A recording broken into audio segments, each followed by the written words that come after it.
Good day, everyone. I'd like to welcome you back to the Bloody Fork Homestead. While we kind of go around our upper garden, we use this for storage for some things and for some of our own food that we put up. And we also take some of this to the farmer's market. But it's transitioning right now from summer garden to fall garden. But while I just go around a little bit, and I want to talk about something that's on my mind. I look at a lot of YouTube channels on homesteading, and some of them are very good. I've gotten great ideas from, and some of you have some great ideas and good pointers. And I appreciate sometimes you talk about the things you've done wrong too, and I've done plenty of those. Speaking of transitioning, these are big cherry tomatoes, and they're transitioning out. I kind of neglected them. We're just harvesting. Some of them are getting ripe. So many of them prolific this year. Same way with these guys. The beans, we've picked, I don't know how many bushels of beans off this one row. But we're transitioning to the fall garden. But one of the venues of homesteading that I think is an extreme has to do with those that are talking about all of our food shortages and how you need to store up lots and lots of food. And it's not that I don't believe in that premise. What I don't believe in is that obsession, when all you do is obsess about those things. I was a pastor for many years and still am in some ways. But one of the things that certain people wanted to hear all the time is eschatology. How events that are happening now, how they fit in with the end times, and reading different things that are going on in the world today and how it's fulfilling certain things in the end times. And some of you are obsessed with that. And some of you YouTube channels, you're catering to that. You feed that every day. Every day you have something else to say about food shortages and how bad things are. And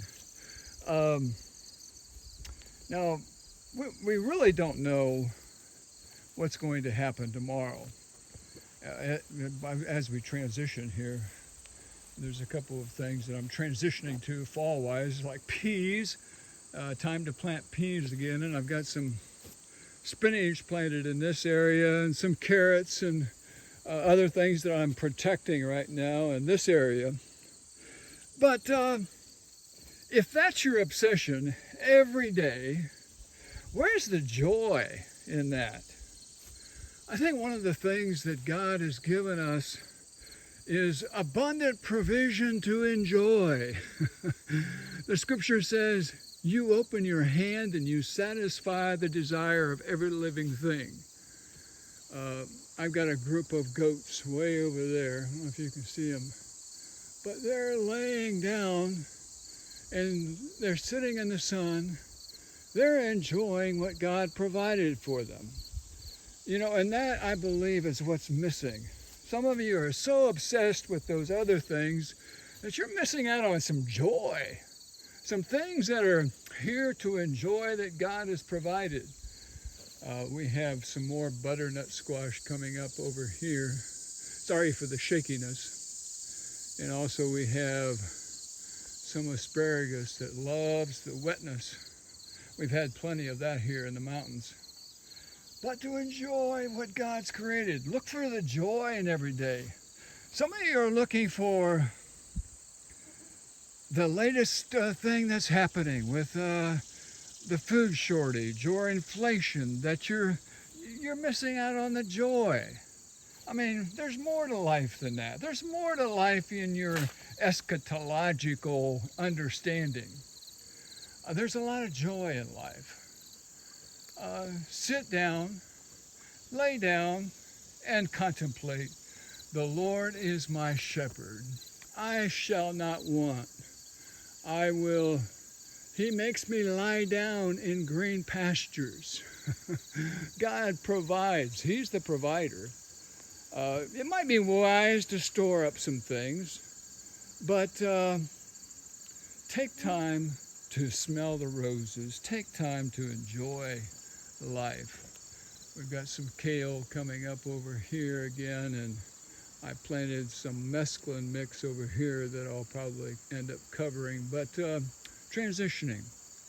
I believe our world's going through a transition time. But as we do it, don't forget the joy. There's the joy. The joy of the Lord is my strength. And I know your obsession, a lot of people may be subscribing to your channel because of that obsession, because people love to hear that kind of thing. But it's imbalanced. You're robbing people of their joy if that's your only obsession. And that's my only encouragement. Don't be so obsessed that you forget the wonderful things that God provides.